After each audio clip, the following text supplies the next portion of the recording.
जोगन कंथा, आपका हमारे राजभवन में स्वागत है। आपके मुख से नारायण की इतनी सुंदर स्तुति सुनकर हम कृतार्थ हुए। कृपा करके आप मुझे कुछ भेंट स्वरूप देने की अनुमति दीजिए। हरि हरि। अवश्य महाराज। महारानी,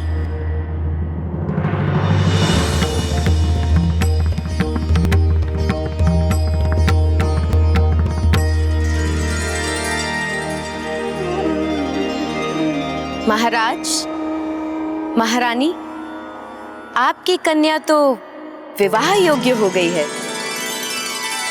आप बिल्कुल उचित कह रही हैं जोगन कंथा।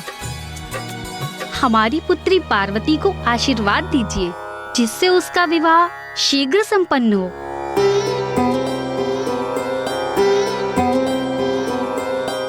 आपकी पुत्री तो तेजस्विनी है, सर्वगुण संपन्न है, संस्कारी है। इनका वर बनने हेतु तो ब्रह्मांड के अनेकों सुकुमार रूपवान राजकुमार उपस्थित हो जाएंगे।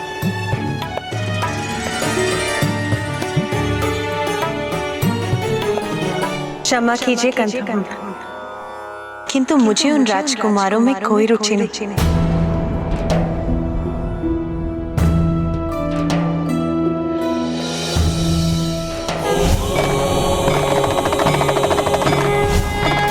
ओह, हरि हरि हरि। तो कोई एक है जो विशेष है, जिससे विवाह करने की इच्छा है तुम्हारी? माता, मुझे ऐसी पुत्री चाहिए जो महादेव की पत्नी बनने की अधिकारी हो। मैं तुम्हारी पुत्री बनकर तुम्हारी मनोकामना अवश्य पूर्ण करूंगी। नहीं जोगिनी माता, हमने हमारी पुत्री के लिए किसी विशेष वर का चुनाव नहीं किया है, किंतु हम हमारी पुत्री पार्वती के लिए एक अति उत्तम वर को ढूंढ रहे हैं। हरि हरि हरि। वर आप नहीं ढूंढेंगे महाराज, क्योंकि प्रत्येक कन्या का वर उसका भाग्य पूर्व में ही निर्धारित कर देता है, और आपकी कन्या को तो उसका भाग्य ज्ञात भी हो गया है।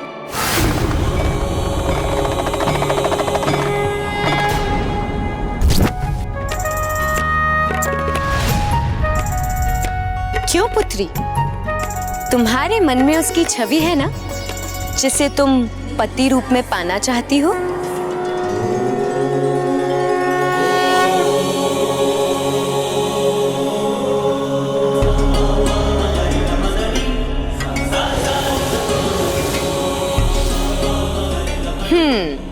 देखा, मैंने कहा था ना, कन्या को तो भली भांति ज्ञात है कौन होगा इसका पति, किंतु किसी अन्य को बताया नहीं कन्या ने। और उचित भी है, क्योंकि बताने का लाभ ही क्या है? मैं कुछ समझी नहीं जोगन माता। तनिक अपना हाथ तो दिखाओ कन्या।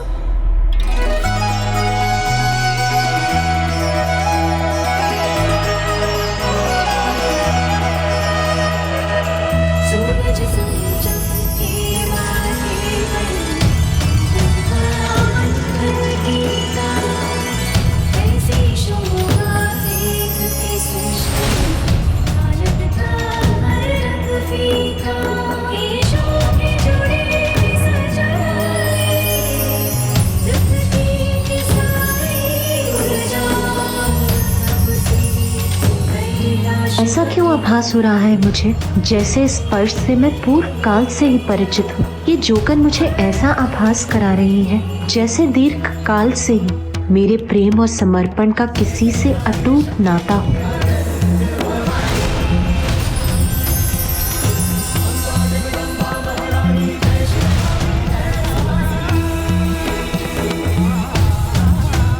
क्या हुआ जोगन माता? वही महारानी जो मेरा अनुमान था। इतनी सरलता से अपने पति का साथ नहीं पा पाएगी कन्या।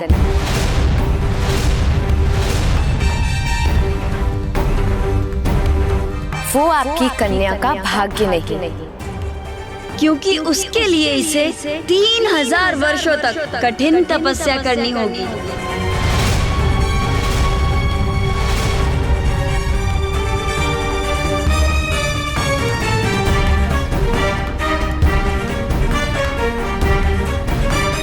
कठोर तप? जो कन्या के हृदय में वास करते हैं उन्हें कठोर तप कर प्रसन्न करना होगा,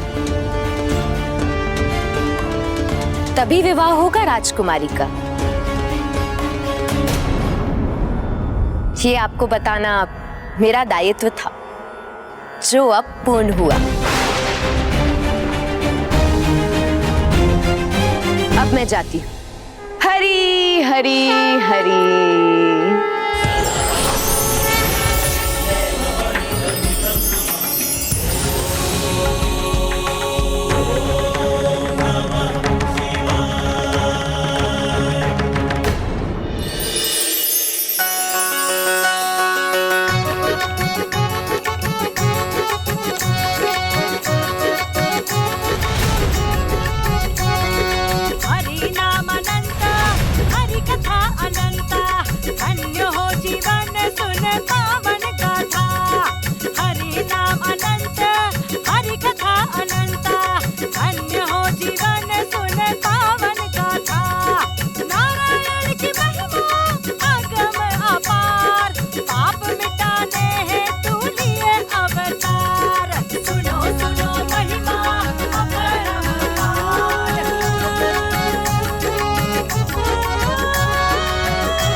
पार्वती, तुम रो रही हो?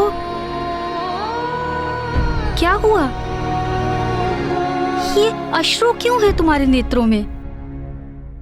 याद नहीं माता, किंतु जोगिन माता को जाते थे मुझे ऐसा प्रतीत हो रहा है कि कोई अत्यधिक समीपी मुझसे दूर जा रहा है।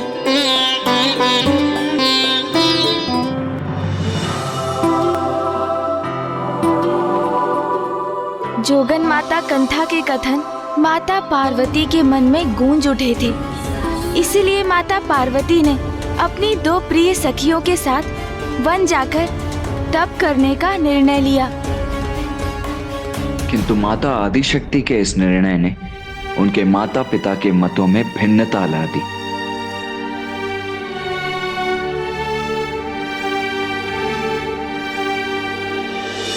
पिताश्री, मुझे आज्ञा दीजिए और आशीर्वाद भी कि मैं अपनी तपस्या संपन्न कर सकूं। पुत्री, मैं तुम्हें रोककर तुम्हें तुम्हारे भाग्य से दूर क्यों रखूं? सभी को अपने जीवन का लक्ष्य प्राप्त करने हेतु प्रयास करने का पूर्ण अधिकार है। मैं तुम्हें तुम्हारे इस अधिकार से वंचित कैसे रख सकता हूं? माँ, मत जाओ पुत्री, हठ मत करो, बड़ा कठिन होता है तब। तुम एक राजकुमारी हो, बचपन से ही समस्त सुख सुविधाओं में बड़ी हुई हो। वन में तपस्या में जो कष्ट होंगे उन्हें कैसे सहन कर पाओगी तुम? वन में वन्य जीवों के मध्य कैसे रह पाओगी तुम? ऐसे निर्जन स्थान पर मैं तो अपनी पुत्री की कभी कल्पना भी नहीं कर सकती। माँ, माँ, मुझे ना ही कोई भय है और ना ही राजभवन के किसी भी सुख की कोई लालसा, और मैं ये तपस्या अपने पति को पाने के लिए ही करने जा रही हूँ। माँ, मुझे अनुमति दीजिए कि मैं ये तपस्या पूर्ण कर सकूं।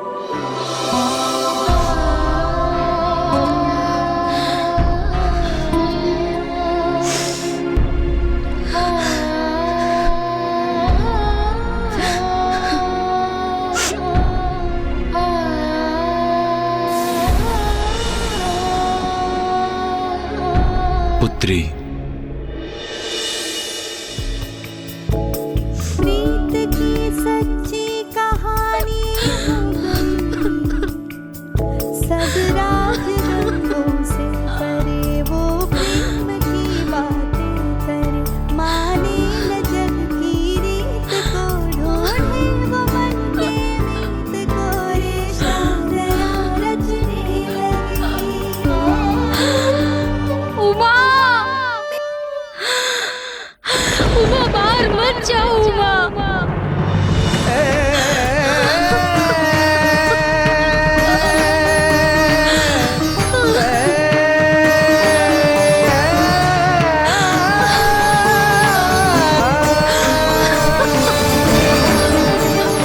देवी मैना,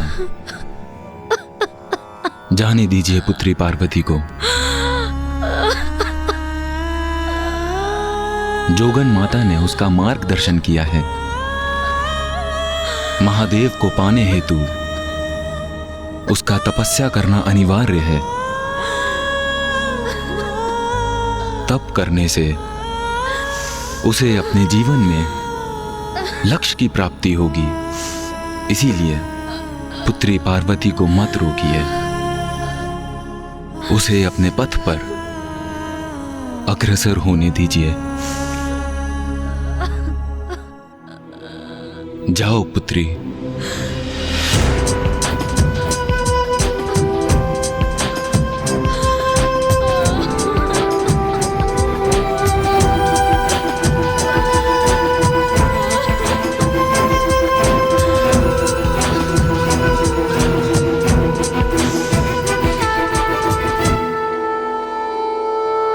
माता मैना अपनी पुत्री को रोकना चाहती थी, किंतु उनके मुख से कोई शब्द ही नहीं निकले।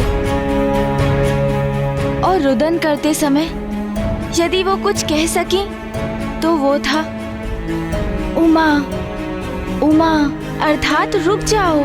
इसीलिए तब से माता पार्वती को एक और नाम प्राप्त हुआ, उमा। अपनी पुत्री को कठोर तप हेतु वन जाते देख कितनी पीड़ा हुई होगी माता मैना को। अवश्य माता, ये तो सभी के लिए अत्यंत कठिन था, किंतु यही तो थी महादेव की वो परीक्षा जिसमें सफल होकर ही माता पार्वती उनका सानिध्य पा सकती थी। और फिर माता पार्वती अपनी सखियों माता जया और माता विजया के साथ गंगोत्री के श्रृंगी तीर्थ पर चली गईं और उन्होंने अपनी तपस्या आरंभ की।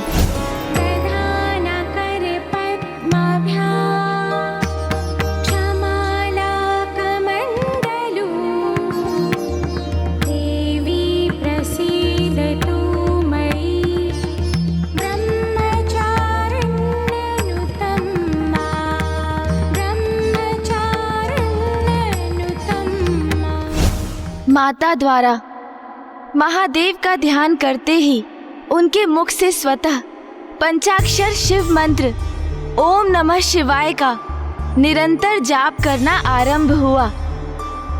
किंतु माता ने अभी अपनी तपस्या आरंभ ही की थी कि तभी वहां अट्टासुर और नाराज पहुंच गए।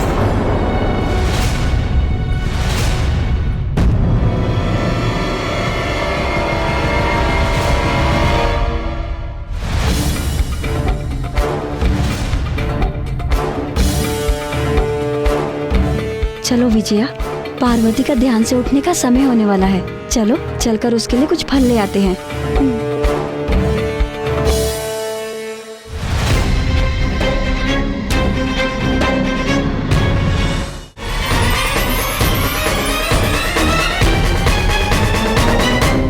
देवी आदि शक्ति अपनी तपस्या में लीन है, कहीं हमारे यहाँ होने का आभास न हो जाए उन्हें। अटासुर, यही है देवी आदि शक्ति?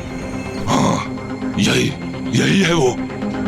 कितने भीरू असुर हो तुम, एक साधारण नारी से डरते हो? साधारण नहीं, असाधारण है वो, क्योंकि मैं इनकी शक्ति का साक्षी रह चुका हूँ।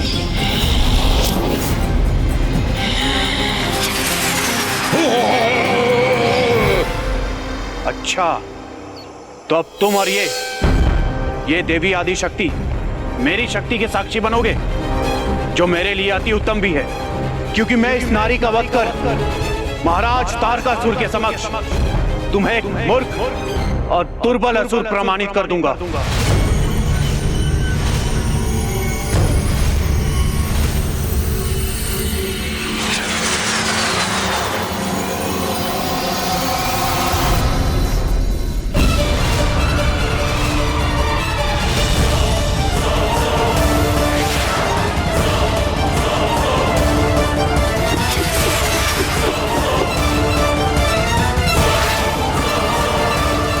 गया तो है ये विस्मयी असुर, किंतु ये लौट सकेगा अथवा नहीं ये ज्ञात नहीं मुझे।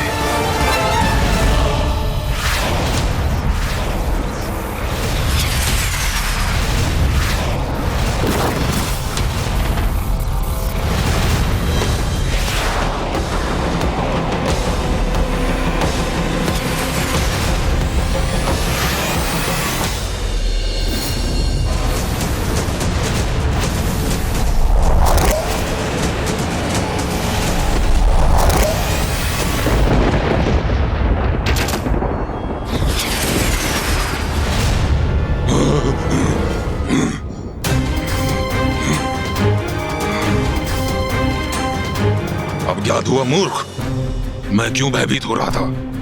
अब बता सकते हो मुझे, दुर्बल मैं हूं या तुम?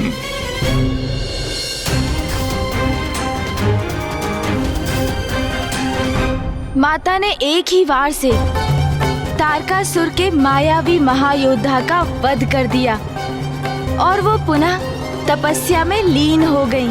और जब अट्टासुर ने इसकी सूचना तारकासुर को दी तो वो ये सूचना पाकर और भी भयभीत हो गया, क्योंकि अब वो ये समझ चुका था कि यदि माता की तपस्या संपन्न हुई तो उन्हें महादेव का साथ प्राप्त होगा, और इसकी कल्पना भी उसके लिए असहनीय थी। अब उसका ये विश्वास कि माता के अहित में ही उसकी रक्षा निहित है और भी सुदृढ़ हो गया था। किंतु कई प्रकार के विघ्न आने के पश्चात भी माता अपनी तपस्या में और अधिक लीन होती जा रही थी।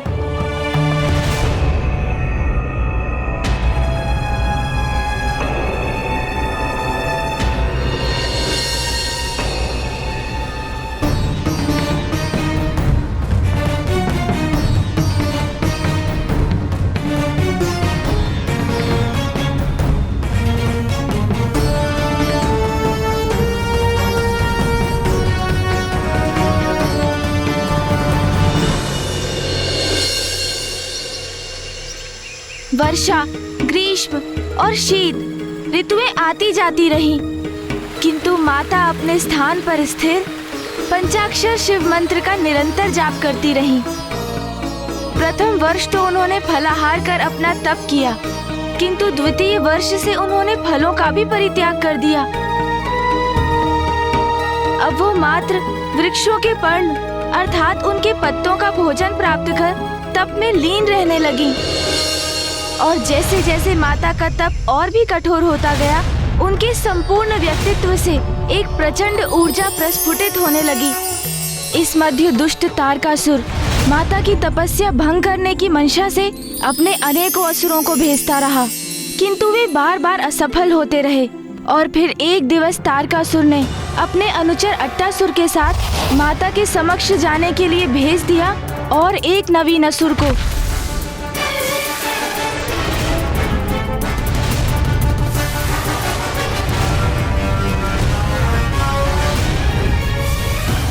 जाओ मूर्ख जाओ, तुम भी अपनी शक्ति का प्रयोग करके देख लो।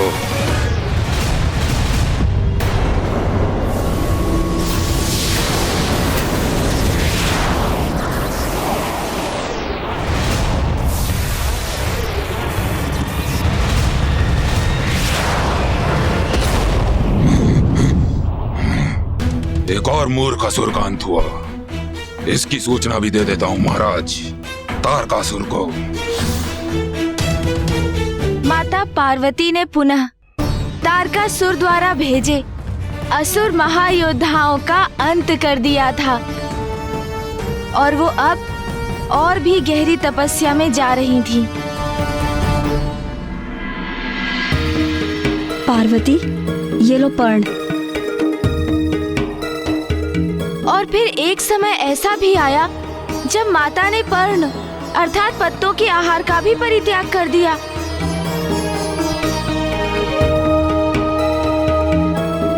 और अब वो निराहार रहकर ही तपस्या कर रही थी, और जिस कारण देवताओं ने उन्हें एक और नाम दिया, अपर्णा। स्वामी, देवी पार्वती की कितनी कठोर परीक्षा ले रहे हैं महादेव। हाँ प्रिय, ईश्वर की प्राप्ति का तो एक ही मार्ग है, तपस्या। और मुझे पूर्ण विश्वास है कि देवी पार्वती कठोर तप के पश्चात अपने ईश्वर को प्राप्त कर ही लेंगी।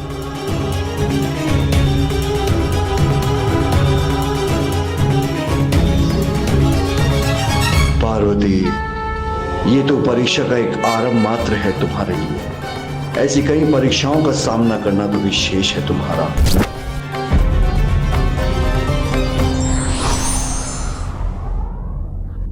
बिना श्रम और त्याग के कुछ भी प्राप्त नहीं होता। महादेव का सानिध्य और उनका साथ पाने के लिए माता ब्रह्मचारिणी ने कठोर तप करना आरंभ कर दिया। दिवस, मास और वर्ष बीतते गए, किंतु माता का तप चलता ही रहा। इतना कठोर तप करने के कारण माता की देह इस अवस्था में पहुंच चुकी थी कि अब माता अपने नेत्र तक नहीं खोलती थी। पंचाक्षर मंत्र ओम नमः शिवाय का जाप करते करते माता महादेव के जाप में पूर्णतः रम गई थी, और इसी प्रकार सहस्त्रों वर्ष बीत गए। किंतु ब्राह्मण देवता, माता पार्वती इतने वर्षों से इतना कठोर तप कर रही थी, तो महादेव उनके तप से प्रसन्न क्यों नहीं हुए?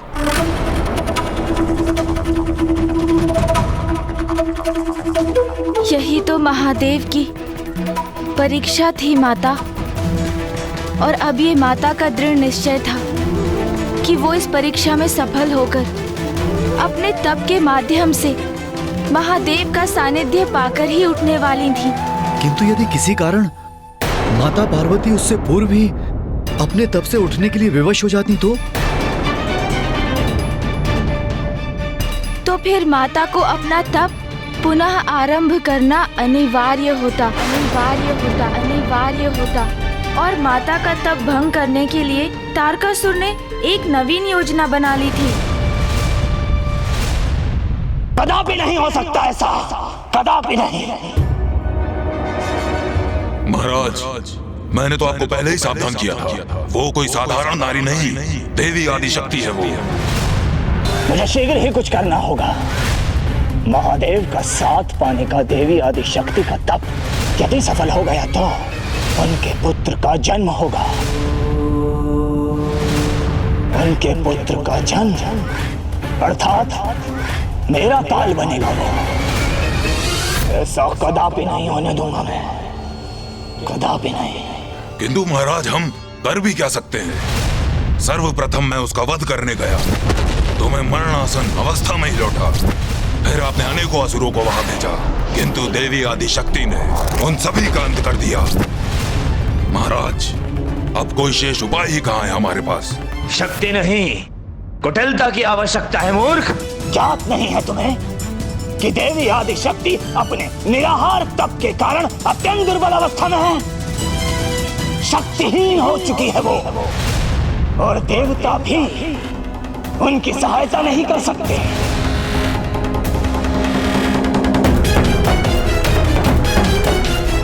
क्योंकि उन्हें तो यज्ञ के भविष्य से वंचित कर मैंने ही दुर्बल बना दिया।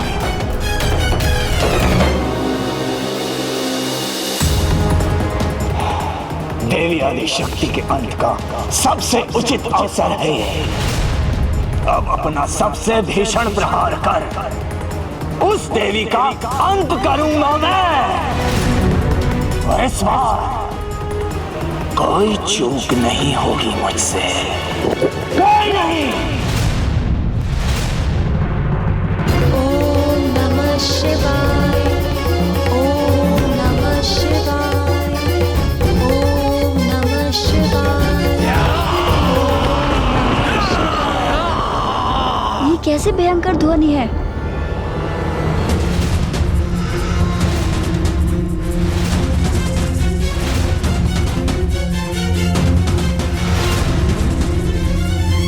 सखी जया, ये तो असुर इधर ही बड़े आ रहे हैं। इनकी ही पदध्वनि सुनाई दी थी हमें, परंतु हमारे रहते पार्वती तक नहीं पहुंच सकेंगे ये असुर।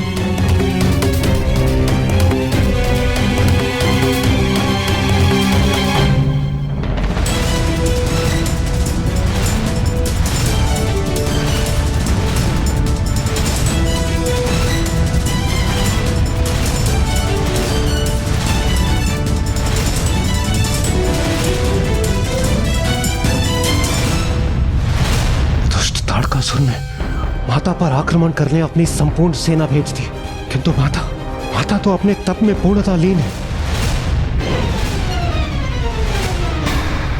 माता आदिशक्ति तो स्वयं संपूर्ण असुर सेना का अंत करने में समर्थ थी, किंतु वो अपनी तपस्या में इतनी लीन थी कि उन्हें इस आक्रमण का आभास ही नहीं था। हाँ महाराज, और देवता भी असुरों से युद्ध करने की अवस्था में नहीं थे, क्योंकि वो अत्यंत दुर्बल हो चुके थे। तो इन असुरों का विनाश कर ये कौन सुनिश्चित करने वाला था कि अब माता के तप में कोई बाधा न आए? माता की कोई लीला अकारण नहीं होती महाराज। उनकी प्रत्येक लीला के पीछे छिपा रहस्य समय आने पर ही उजागर होता है।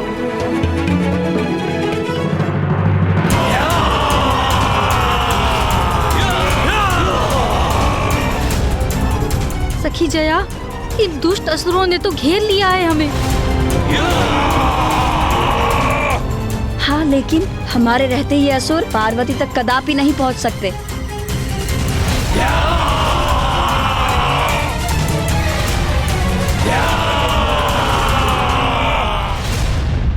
इस दुष्ट ताड़कासुर ने अपनी समस्त सेना भेजकर माता पार्वती पर आक्रमण कर दिया। इसने तो श्रेष्ठता की सभी सीमाएं लांघ दी है।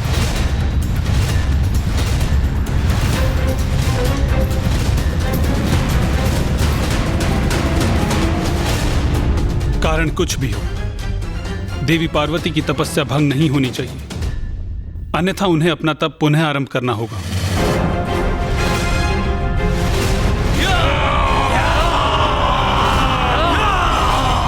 माता मैना और महाराज हिमावन ने हमें यहाँ पार्वती की सुरक्षा के लिए भेजा है।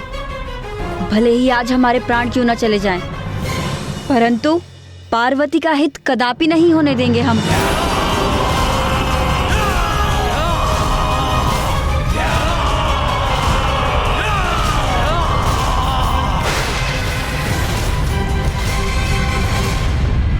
अब मेरे हस्तक्षेप से देवी पार्वती की तपस्या की रक्षा करने का समय आ गया है। बस बस, महादेव की परीक्षा में सफल होने के लिए इतनी कठोर तपस्या कर रही है देवी पार्वती, किंतु ये कपटी दुष्ट ताड़कासुर इसी अवसर का लाभ उठाकर देवी पार्वती को क्षति पहुंचाने का प्रयास कर रहा है, किंतु मैं ऐसा कदापि होने नहीं दूंगी। नाथ, आज मत रोकिए मुझे, और आप स्वयं भी कुछ मत कीजिए, क्योंकि आज मैं इस दुष्ट ताड़कासुर को नारी के प्रचंड क्रोध की शक्ति का परिचय दूंगी। उचित।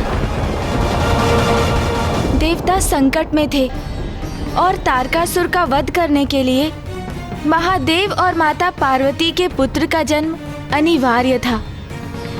नारी शक्ति जागृत हो चुकी थी और माता लक्ष्मी ताड़कासुर के असुरों को ऐसा पाठ पढ़ाने के लिए तत्पर थी जिसकी उन असुरों ने कल्पना भी नहीं की थी।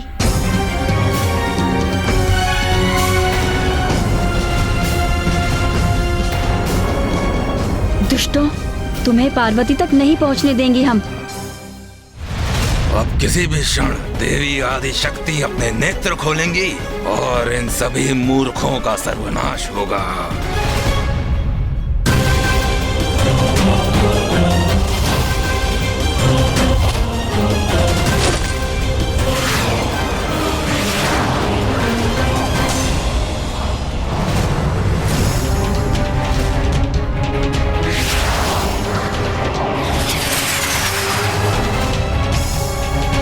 ये बाण तो बड़ी तीव्र गति से हमारी ओर बढ़ रहे हैं सखी विजया, इन्हें कैसे रोके हम?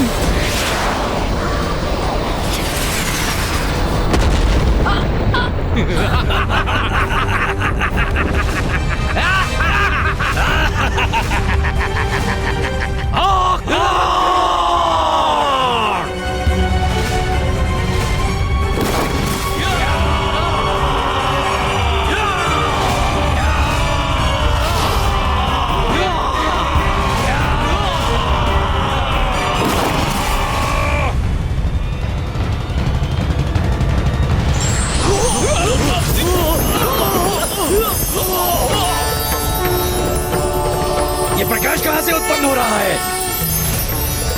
इससे हमारे नेत्र चौंधिया रहे हैं। दूर करो इस प्रकाश को।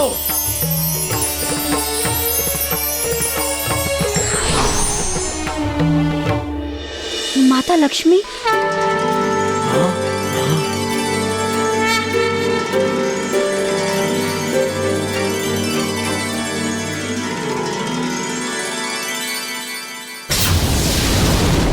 माता लक्ष्मी पहुंच गई वहां पर। उचित है, वहां पहुंचकर उन्होंने स्वयं ही इन असुरों को रोक दिया।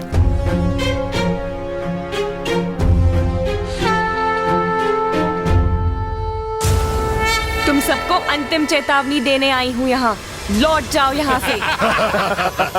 बहुत चर्चा सुनी थी किसी देवी आदि शक्ति की जो एक दृष्टि से असुरों का नाश करती है, किंतु वो तो एक परिहास ही है। क्योंकि मुझे तो दो अति सुंदर नारियां ही दिखाई दे रही हैं यहाँ, जो इन टहनियों से हमसे युद्ध करना चाहती है। और इन दोनों के पीछे एक अन्य दुर्बल नारी ध्यान में मग्न है। और अब तुम आई हो देवी, किंतु तुम्हारे हाथ में तो टहनियों जैसे शस्त्र भी नहीं है। मूर्ख असुर, तुम दुष्टों का अंत करने के लिए कोई अस्त्र शस्त्र की आवश्यकता नहीं है मुझे। तुम्हारा अंत करने के लिए एक नारी की शक्ति ही पर्याप्त है। बस, बहुत हुआ। अब अपने अनर्गल प्रलाप से मेरा समय व्यर्थ ना करो। जाओ सैनिकों, पकड़ के लाओ इन तीनों स्त्रियों को और मेरे सामने प्रस्तुत करो।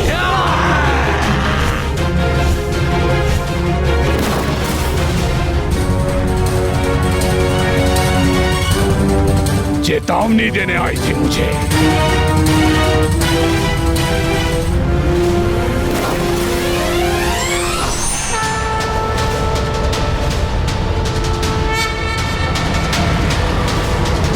नारी के स्वभाव में कितना अनुरूप है तुम्हारा ये स्वभाव देवी। क्या आशय है तुम्हारा? क्या रसोई गृह के पात्रों से युद्ध करोगे हमसे? तो क्या ये स्वर्ण कलश अस्त्र इस देवी का और हमारे इन अस्त्र शस्त्रों का सामना ये कलश करेंगे? मेरा स्वर्ण कलश क्या कर सकता है वो तो तुम्हें अभी ज्ञात हो जाएगा मूर्खों।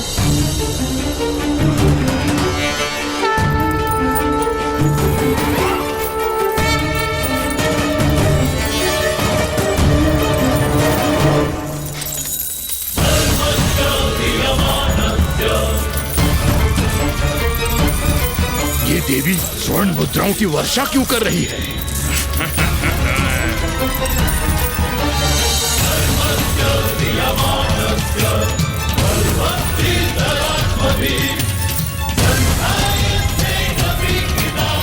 इतनी स्वर्ण मुद्राएं, इतना धन।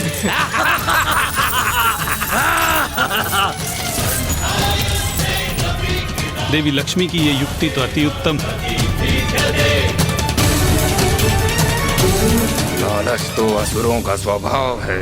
इन स्वर्ण मुद्राओं को देखकर मेरे भीतर भी लालच उत्पन्न हो रहा है।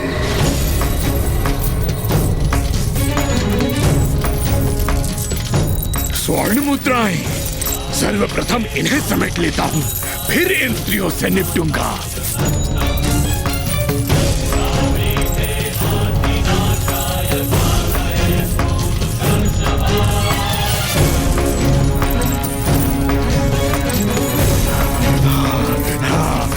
स्वर्ण मुद्राएं।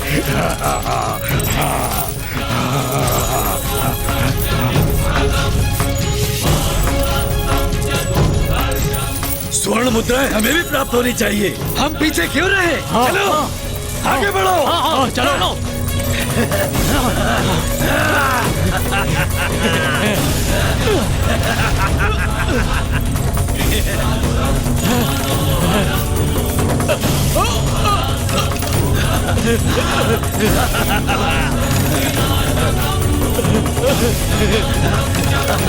स्वर्ण मुद्रा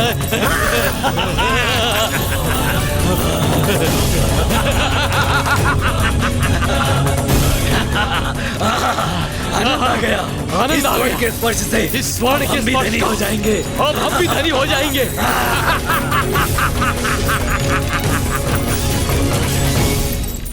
स्वर्ण मुद्राओं की इतनी बारिश से इतना दूर क्यों हूं मैं? इन मूर्खों को मैं यहाँ पर लेकर आया, इसलिए स्वर्ण पर सर्वाधिक मेरा अधिकार है।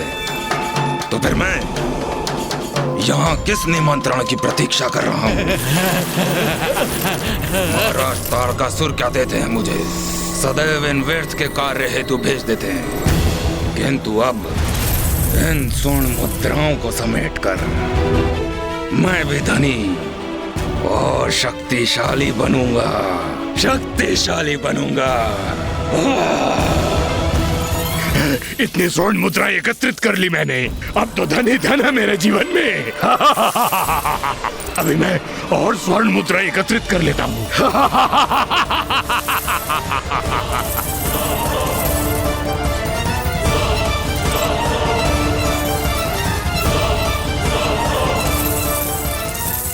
अरे ये स्वर्ण मुद्राएं स्वतः कैसे गतिशील हो गई? ये स्वर्ण मुद्राएं तो हम असुरों को ग्रास कर रही हैं।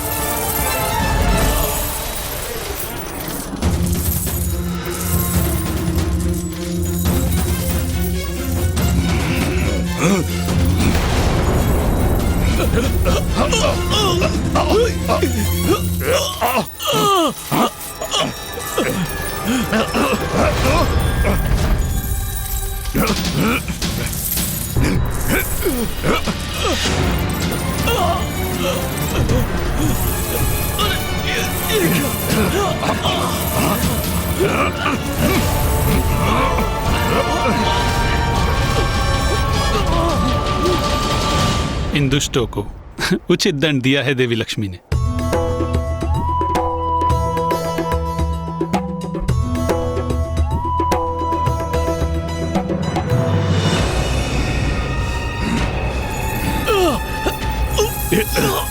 कदाचित निर्धन रहने में ही भलाई है।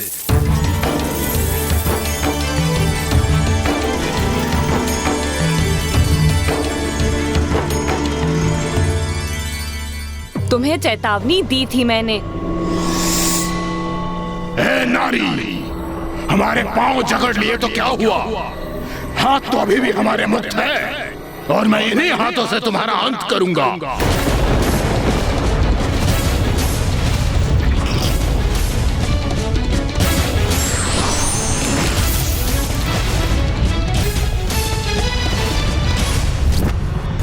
अब हमारे बाण तुम्हें भेद देंगे नारी।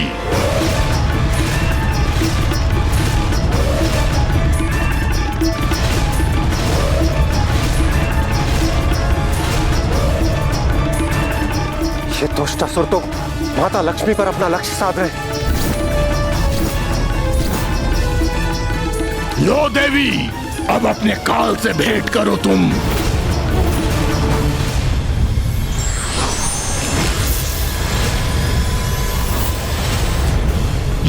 ये क्या कर रही हो देवी?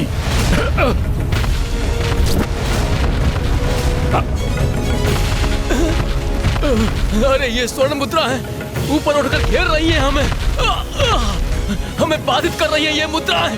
क्या करें हम?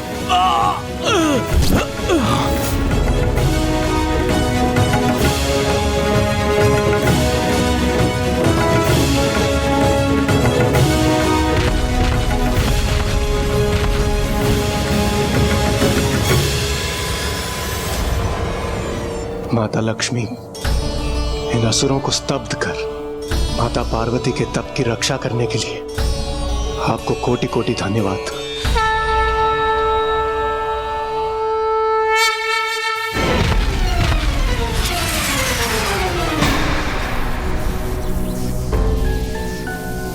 आप निश्चिंत होकर अपनी तपस्या पूर्ण कीजिए देवी पार्वती। मैं आप तक कोई बाधा या विघ्न नहीं पहुंचने दूंगी।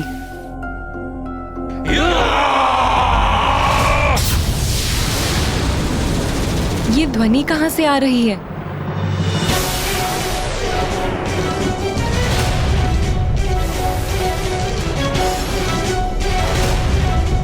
सावधान देवी, अब हम तुम्हारा संहार करेंगे। सावधान।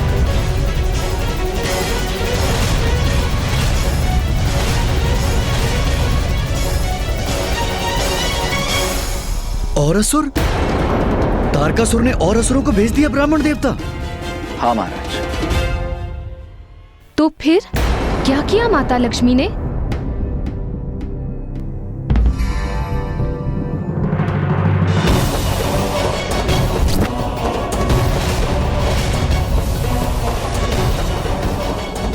आकाश में तो जैसे असुरों की वर्षा सी हो रही है। इन सभी को कैसे नष्ट करेंगी देवी लक्ष्मी?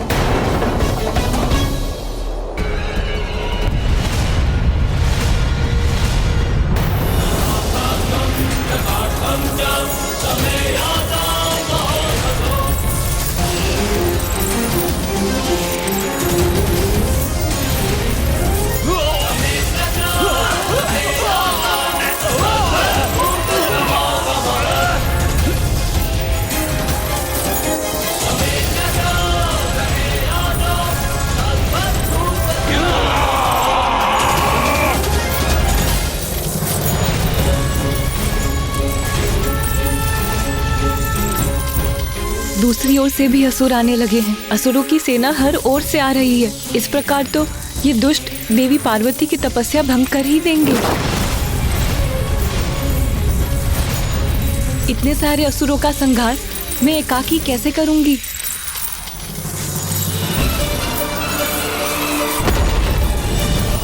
एकाकी नहीं देवी लक्ष्मी, अपितु हम दोनों मिलकर इनका संहार करेंगे।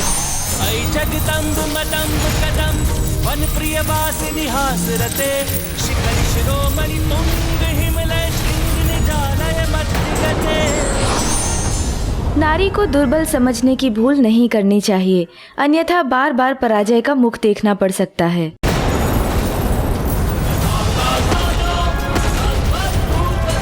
सहस्त्रों वर्षों से देवी पार्वती तप पर स्थित है और ये दुष्ट इनका तप भंग करना चाहता है। इन असुरों की संख्या अधिक होने के कारण इन्हें रोकना भी मेरे लिए एक परीक्षा ही है।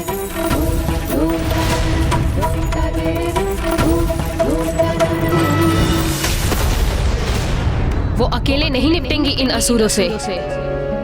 माता सरस्वती के स्वर से मुझे उनके कोप का आभास हो रहा है, किंतु माता करने क्या जा रही है?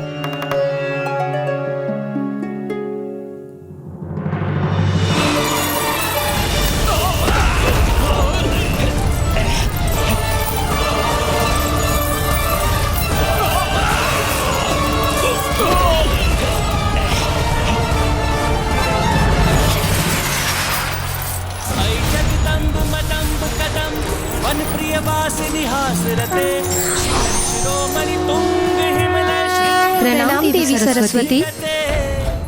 अब ये तृतीय देवी कहां से उत्पन्न हुई? और ये क्या वीणा?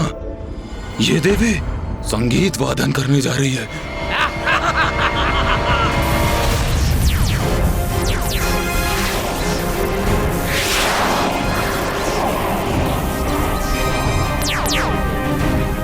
वीणा से उत्पन्न ये स्वर्णिम कीड़े भला हमें क्या क्षति पहुंचा सकते हैं? इन कीड़ों को नष्ट कर दो, आगे बढ़ो और वध कर दो इन देवियों का।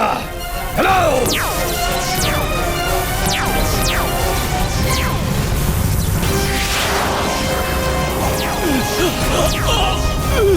अरे हम तो बंदी बन गए। इन स्वर्णिम कीड़ों ने हमें बंदी बना लिया। मुक्त करो हमें, मुक्त करो हमें।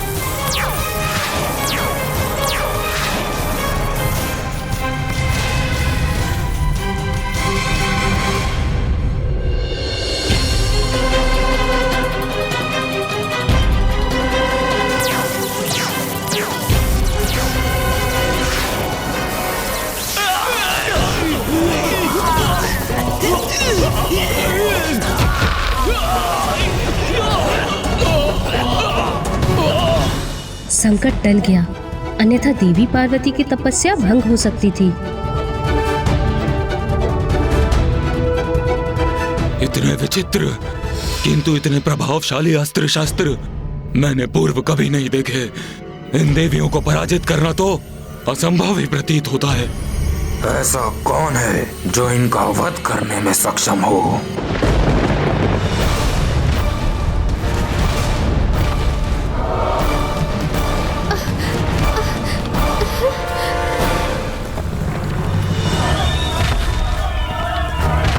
अब कौन आ रहा है यहाँ, जिसके पश्चात से ये भूमि कंपित हो रही है?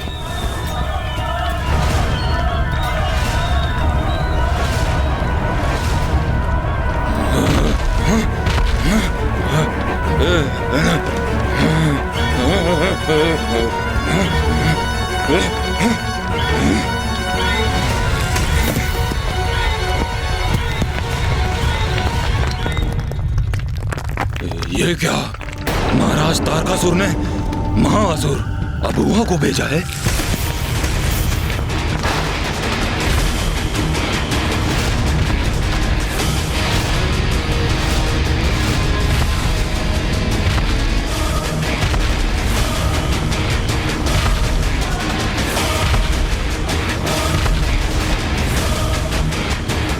ये तो इस पर्वत की ओर आ रहा है जहां मैं स्थित हूं, और इस पर्वत को पार करके ये देवी आदि शक्ति तक पहुंच सकता है।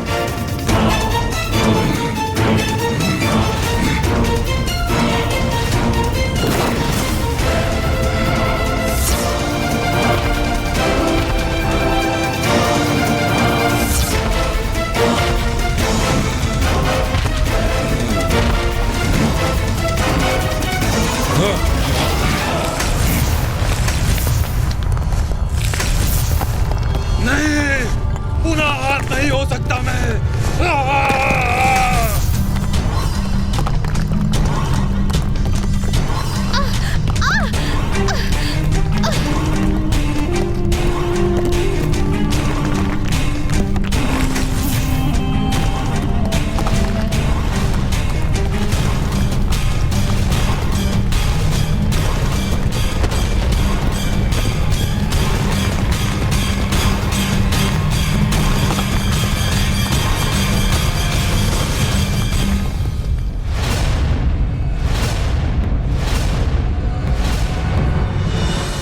कौन असुर है? माता लक्ष्मी और माता सरस्वती तो उड़ते असुरों से निपट रही हैं।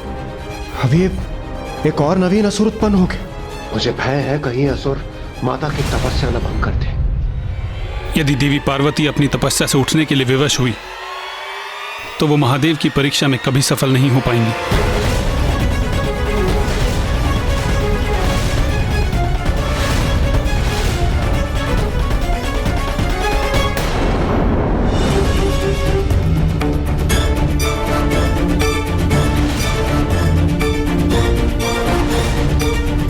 और ये है वो देवी सर्वप्रथम जिसका अंत करना है मुझे।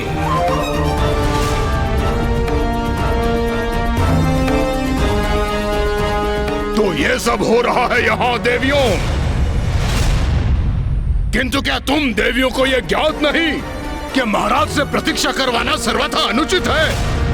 असुर महाराज तारकासुर इस प्रतीक्षा में है कि देवी आदि शक्ति की अंत की सूचना अब आएगी कि तब आएगी, और तुम तुच्छ स्त्रियां अपनी क्रीड़ा से उसमें विलंब उत्पन्न कर रही हो। किंतु कोई बात नहीं, अबुआ यहाँ प्रस्तुत है, और जो धैर्य धारण कर प्रतीक्षा करते हैं उन्हें उसका उचित फल भी प्राप्त होता है।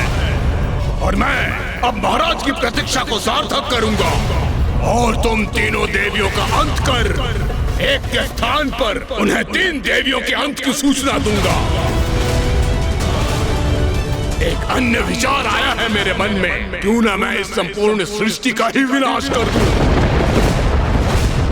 क्योंकि जब सृष्टि ही शेष नहीं रहेगी तो सदा के लिए तुम तीनों देवियों का भी अंत हो जाएगा।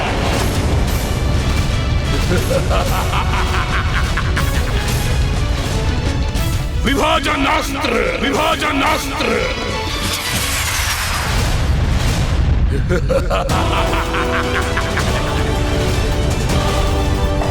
ये कौन सा अस्त्र है ब्रह्मदेव? ये वो अस्त्र है वायुदेव जो किसी को भी दो भागों में विभाजित कर सकता है।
माता का तप भंग हो गया।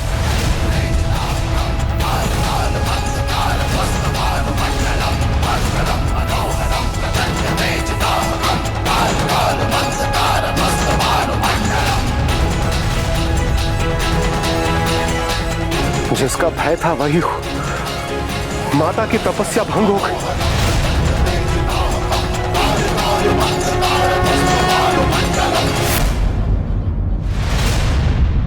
प्रकृति के साथ हिंसा करने का दुस्साहस कैसे किया तुमने?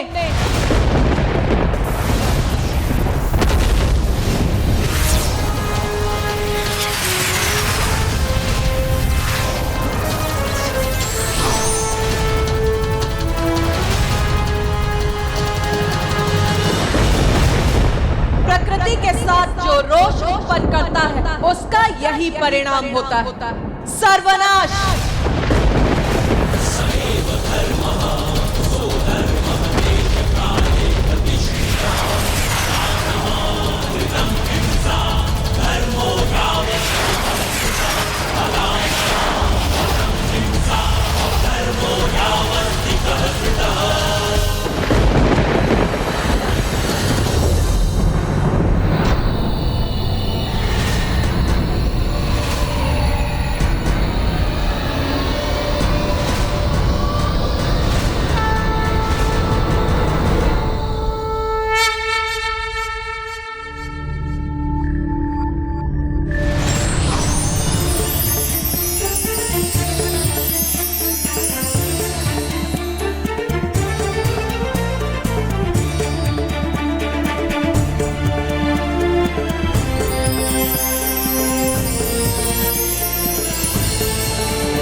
देवी आदिशक्ति, अच्छा है, अब युद्ध का आनंद आएगा।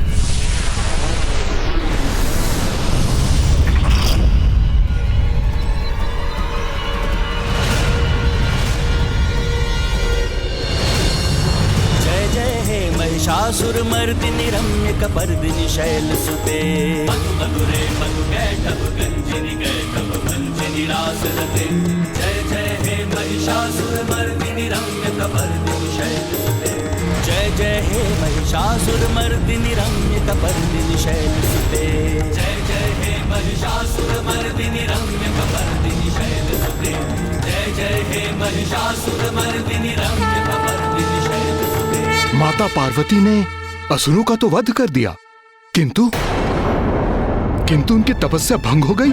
माता अपने तप से उठ गई, तो अब वो महादेव को कैसे प्रसन्न कर सकती थी? तो क्या तारकासुर अपने मंतव्य में सफल हुआ?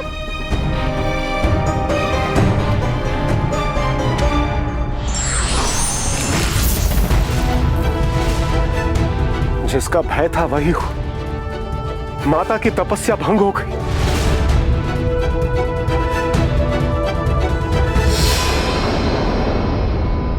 माता तो अपने स्थान से उठी ही नहीं थी।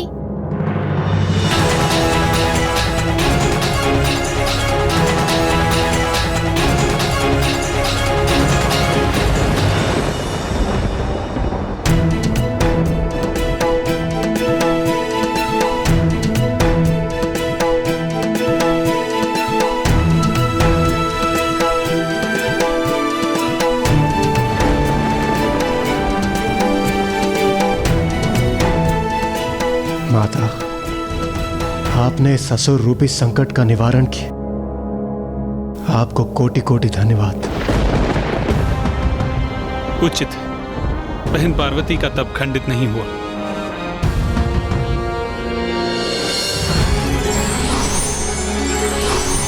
ये है माता आदिशक्ति की लीला। माता पार्वती का तप भंग भी नहीं हुआ और असुर सेना का सर्वनाश भी हो गया,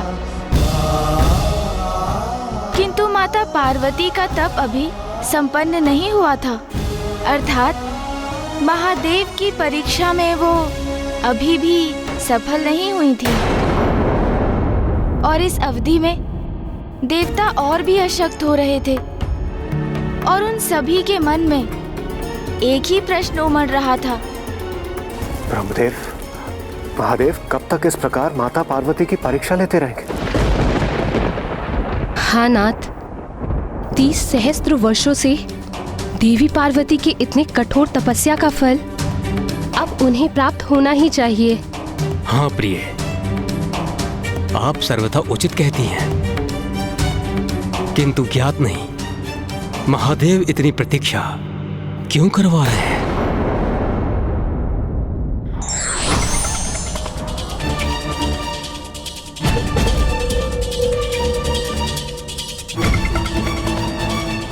प्रणाम नारायण। देवराजेंद्र, अब और विलंब उचित नहीं। अब समय आ गया है कि आप सभी देवता एकत्रित होकर महादेव के समक्ष प्रस्तुत हों और उनसे विनती करें कि वो देवी पार्वती की परीक्षा संपन्न करें। उचित है नारायण।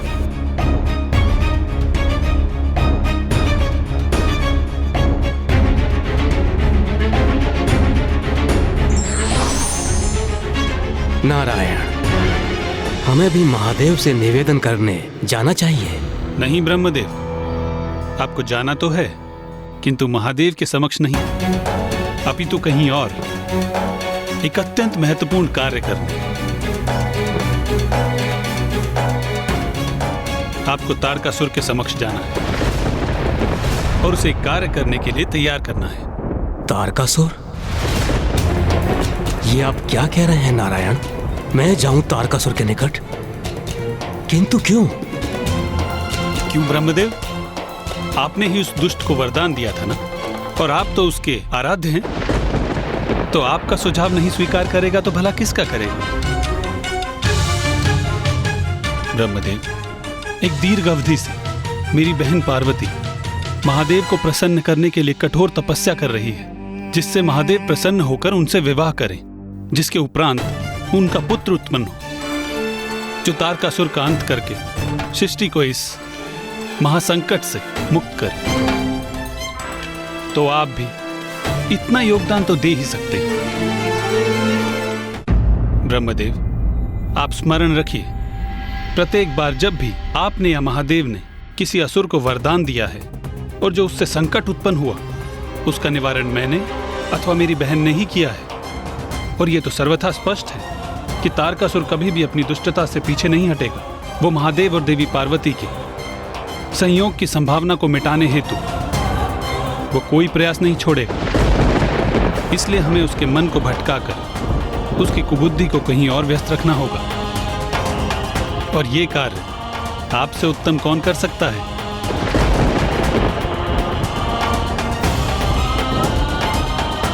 माता पार्वती को और कितने कष्ट सहने नहीं इंद्रदेव, पार्वती की परीक्षा अभी पूर्ण नहीं हुई है।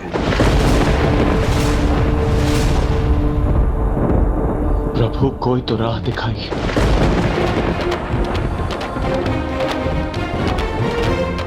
हमसे उनकी अवस्था नहीं देखी जाती प्रभु।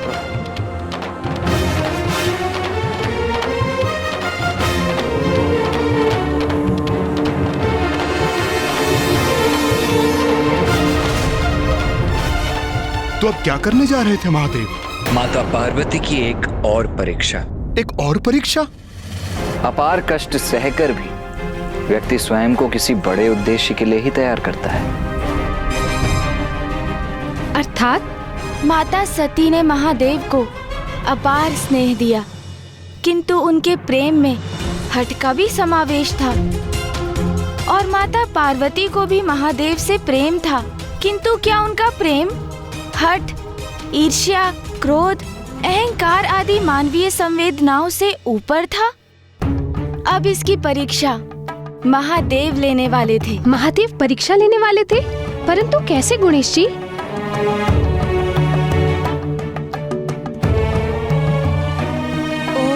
नमः शिवाय, ओम नमः शिवाय, ओम नमः शिवाय, ओम नमः शिवाय।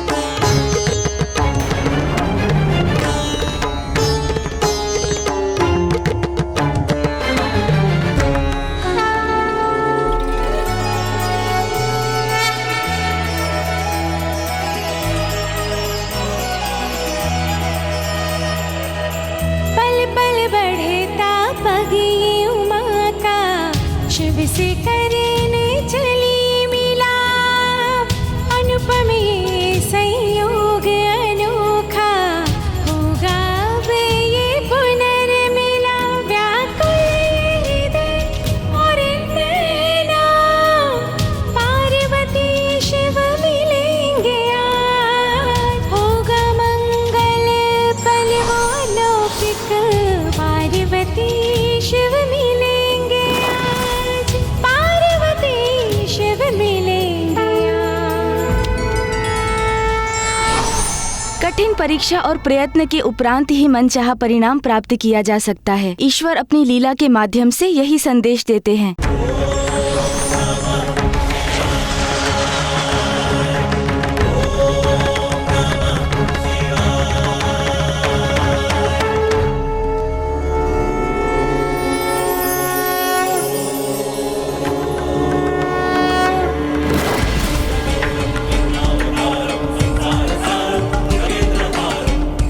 प्रणाम ब्राह्मण देवता।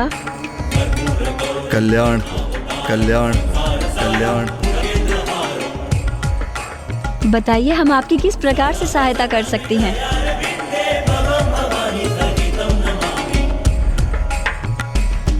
मैं तो एक साधारण ब्राह्मण हूँ जो इस मार्ग से जा रहा था और मुझे एक अद्भुत तेज का आभास हुआ।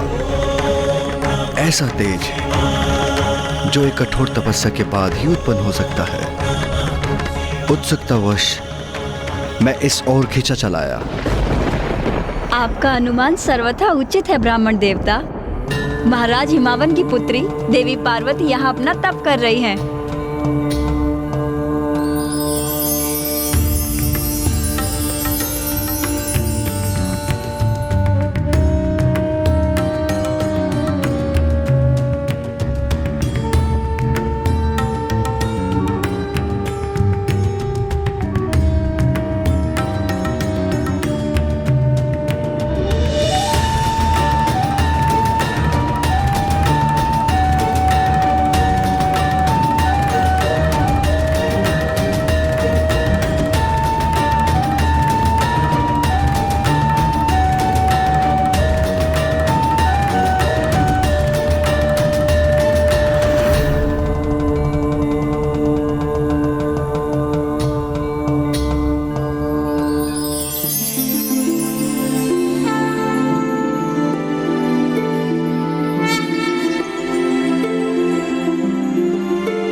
महाराज हिमावन की अति सुंदर पुत्री, एक राजकुमारी,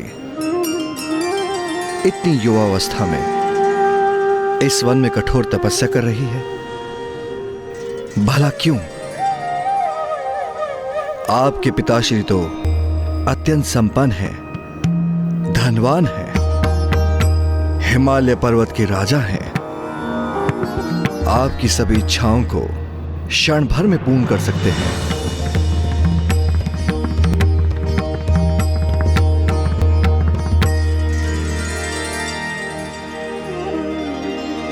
अच्छा, समझ में आया। अवश्य किसी ढोंगी साधु के शब्दों से प्रभावित हैं आप। उसने आपको तपस्या करने का सुझाव दिया। क्यों? उचित कहा ना मैंने? नहीं ब्राह्मण देवता, ऐसा कदापि नहीं है। सखी पार्वती तो महादेव को प्रसन्न करने हेतु तो तपस्या कर रही है, जिससे महादेव उन्हें विवाह के लिए स्वीकार कर सके। क्या क्या कहा आपने? महादेव?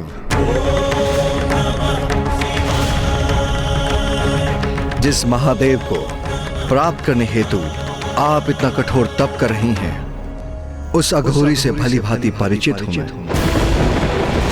आपका शुभ चिंतक हूं मैं राजकुमारी।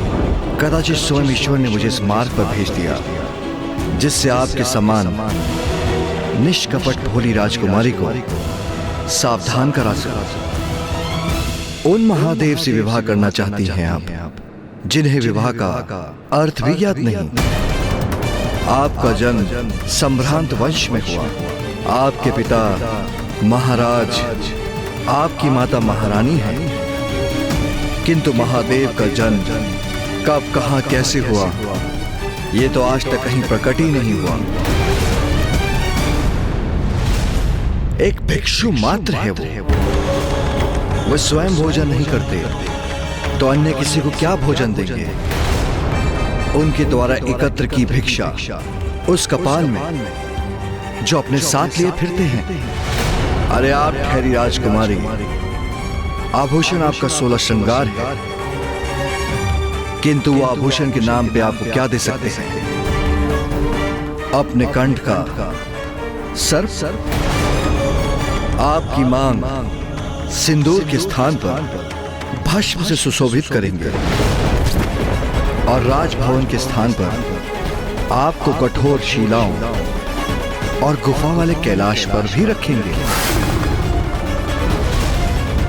और तो और, कभी भूल से उनका तीसरा नेत्र खुल गया तो आपको भस्म भी कर देंगे।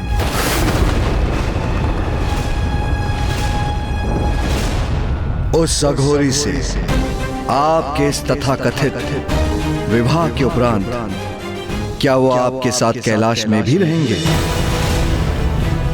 अथवा आपको ही उनके साथ शमशानवासी बनना होगा?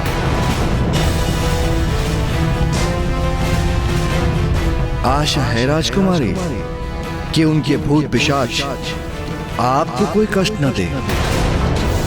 और सुना तो ये भी है कि वो सदाई खोए रहते हैं, वर्षों तक ध्यान में लीन रहते हैं। और आप तो अभी से मृत पशु के चर्म को अपने शरीर पर धारण करने का अभ्यास कीजिए। और धारण ना भी करें तो उनकी दुर्गंध सहने के लिए तैयार हो जाइए, क्योंकि आपके वो शिव उसे धारण करना नहीं छोड़ेंगे। मैं तो ये समझने में असमर्थ हूं कि आप क्या समझकर महादेव से विवाह कर रही हैं। इतनी सुंदर राजकुमारी हैं आप, महादेव के नाम का जाप कर इतनी कठोर तपस्या कर किस अवस्था में पहुंच गई हैं आप? जिन महादेव के विवाह के पूर्व ही आपकी ये दशा कर दी, वो विवाह के उपरांत आपको क्या सुख देंगे? आपको क्या सुख देंगे? आपको क्या सुख देंगे? महादेव माता पार्वती को उकसा रहे थे और माता पार्वती प्रतिपल और क्रोधित होती जा रही थी। और दूसरी ओर ब्रह्मदेव तारकासुर के राजभवन पहुंचकर नारायण की योजना को क्रियान्वित करने जा रहे थे। एक बार पुनः मेरे असुरों ने निराश किया मुझे, और उस देवी ने एक संपूर्ण सेना को नष्ट कर दिया। मेरे सबसे शक्तिशाली महाअसुर अभुआ का वध कर दिया उस देवी ने। तुम्हारी समस्त शंकाएं एक एक कर सत्य हो रही हैं तारकासुर। कौन है? कौन है? कौन है जो मेरे विचारों को पढ़ रहा है?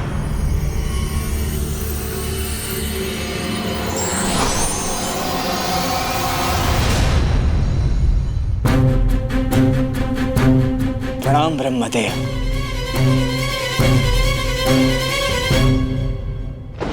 तुम्हारी चिंता भली भांति ज्ञात है मुझे। तुम मुझसे कुछ भी नहीं छिपा सकते हो तारकासुर। क्या सोचा था तुमने?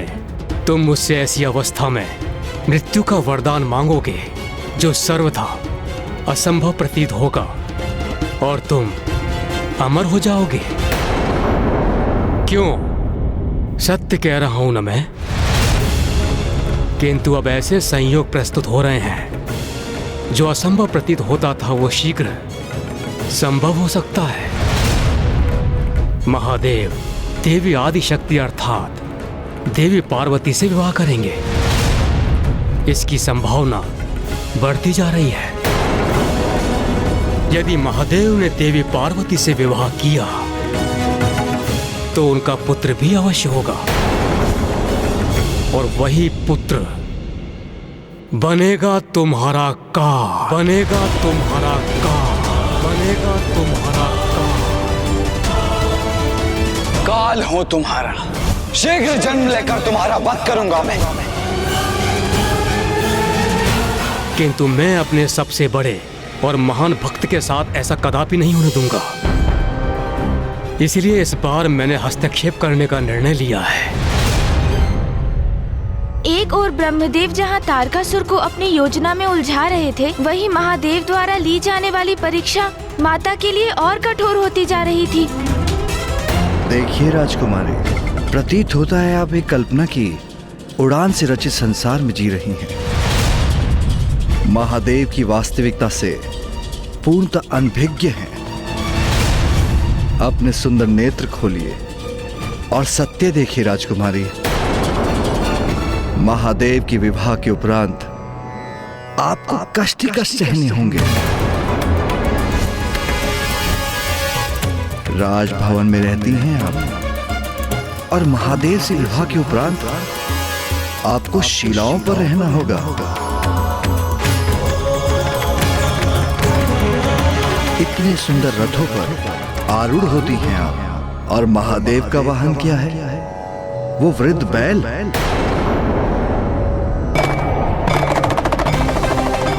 आपका और उनका कोई मेल नहीं।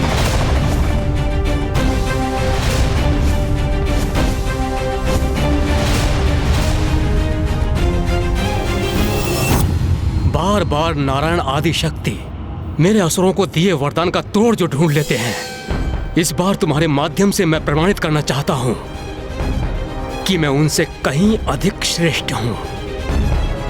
मैं तुम्हारी सहायता करूंगा तारकासुर।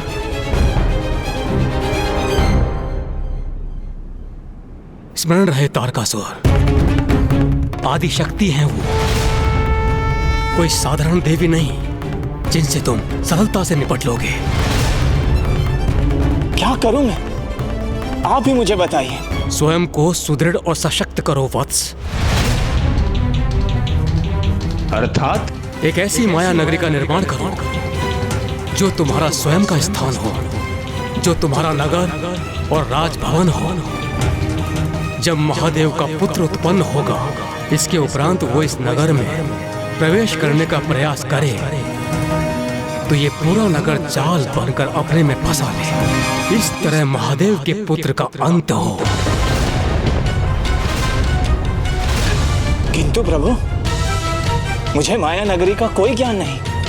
उसकी चिंता मत करो पुत्र, वो विद्या मैं तुम्हें प्रदान करूंगा।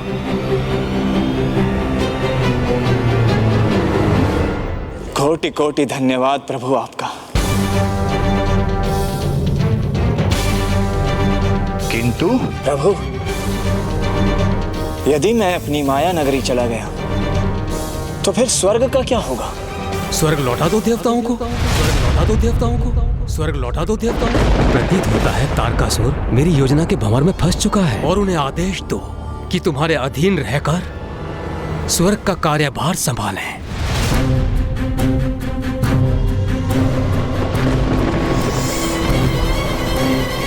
तो उस अवस्था में मुझे ये वरदान दीजिए प्रभु कि मैं अपनी कल्पना से बढ़कर उस नगर का निर्माण कर सकूं जहां मेरा ही विधान स्थापित हो, और जब तक मैं वहां स्थित रहूं संपूर्ण त्रिलोक मेरे अधीन रहे।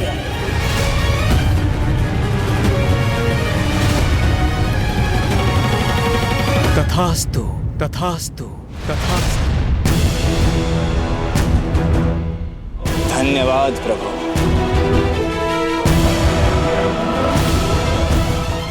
तारकासुर ने अब तक जो आतंक उत्पन्न किया था वो पर्याप्त नहीं था। जो ब्रह्मदेव ने उसे एक और वरदान प्रदान कर दिया। महाराज, इस वरदान के पीछे ब्रह्मदेव और नारायण की एक द्विपक्षीय रणनीति थी।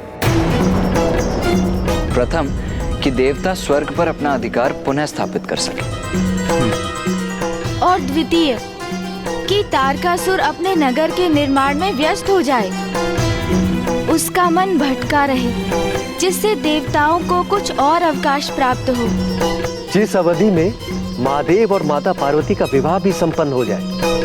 किंतु विवाह के लिए तो सर्वप्रथम माता पार्वती को महादेव की परीक्षा में सफल होना होगा ना?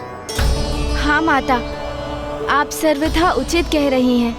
किंतु अभी कैसी परीक्षा ले रहे थे महादेव कि माता का क्रोध उनके चरम पर ही पहुंच रहा था? क्षमा कीजिए ब्राह्मण देवता, आपका सम्मान करना मेरा धर्म है, इसीलिए मैं आपको कुछ नहीं कह रही हूँ। किंतु आपको मेरे समक्ष महादेव की निंदा करने की अनुमति नहीं है।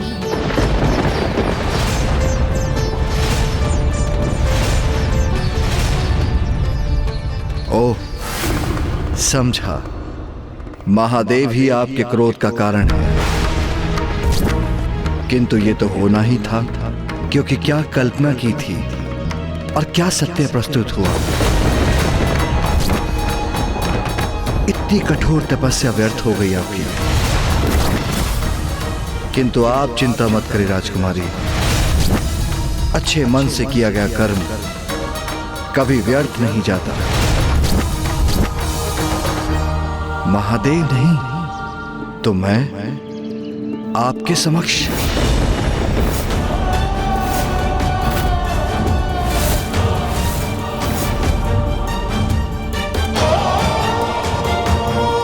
ये आप क्या कह रहे हैं ब्राह्मण देवता?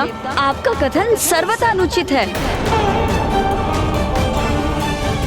अनुचित क्यों? मैं तो सर्वथा उचित कह रहा हूं। मैं ब्राह्मण अवश्य हूं, किंतु राजकुमारी को उत्तम भोजन दे सकता हूं और मैं राजकुमारी को उत्तम भवन का निवास भी दे सकता हूं और आभूषण भी प्रस्तुत कर सकता हूं और समाज में प्रतिष्ठा भी प्रदान करा सकता हूं और ये सब आपको वो अघोरी नहीं दे सकता राजकुमारी। इसलिए महादेव का विचार त्याग कर मुझसे विवाह कीजिए।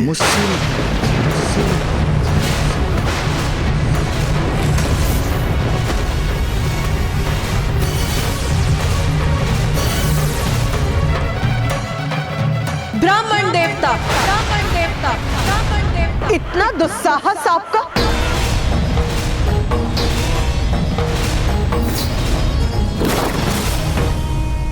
क्रोध त्यागिए सुंदरी और स्वीकार कीजिए मुझसे मेरे विवाह का प्रस्ताव। मुझसे भेंट होना तो सौभाग्य था आपका, अन्यथा महादेव से विवाह करके अनेकों कष्ट सहने पड़ते आपको।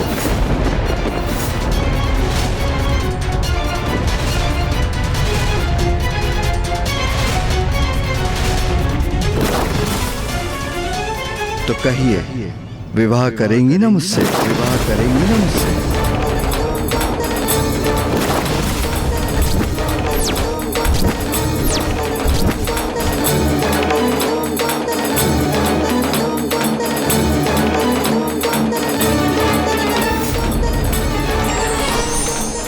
महादेव, इन ब्राह्मण देवता को शांत कराइए स्वामी। इनके अनुचित शब्द मेरे हृदय को बेध रहे हैं। मुझे ज्ञात है पार्वती, ये तुम्हारे लिए कष्टदायी होगा, किंतु ये वो परीक्षा है जिसके द्वारा ही तुम स्वयं को सिद्ध कर सकती हो और ये परीक्षा तुम्हें देनी ही होगी। ब्राह्मण देवता इतनी दुष्टता कर पार्वती को क्यों उकसा रहे हैं? कहीं पार्वती ने इन ब्राह्मण देवता पर अपना क्रोध व्यक्त कर दिया तो तपस्या के उपरांत कितना बड़ा अपराध हो जाएगा।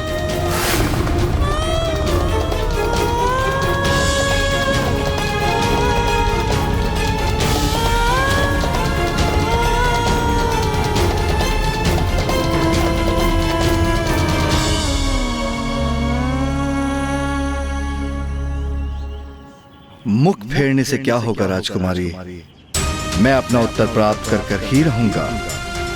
महाज्ञानी ब्राह्मण हूं मैं, मेरी पत्नी बनकर मेरी सेवा करेंगी तो उद्धार हो जाएगा आपका।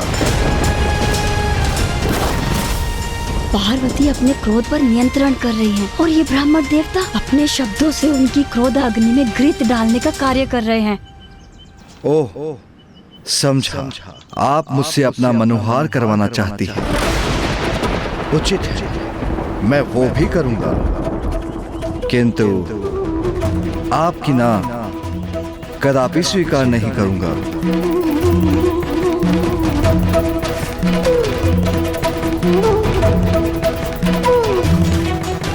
मैंने अपार सहनशीलता का परिचय दिया है, किंतु ऐसे अनुचित शब्द कब तक सहूंगी मैं? ये मेरी कैसी परीक्षा है स्वामी? उत्तर दीजिए सुंदरी। व्यक्तित्व भी अत्यंत आकर्षक है मेरा।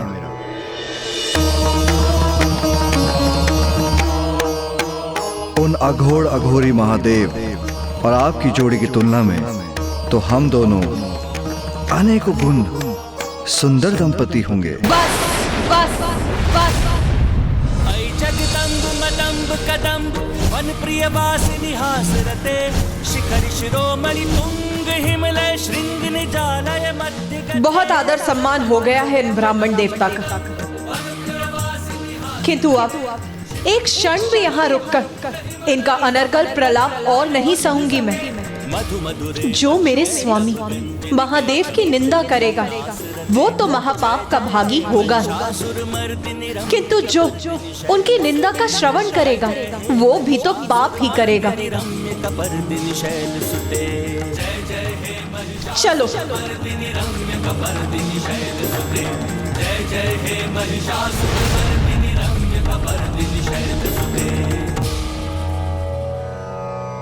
महादेव की परीक्षा ने तो माता को अत्यंत कुपित कर दिया और अब वो महादेव से दूर जा रही हैं। अब क्या होगा?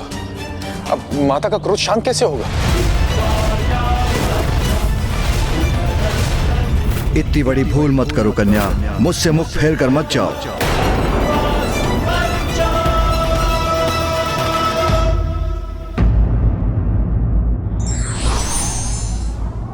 पूर्ण समर्पण और आस्था ही किसी भी भक्त को उसके भगवान के निकट ला सकता है।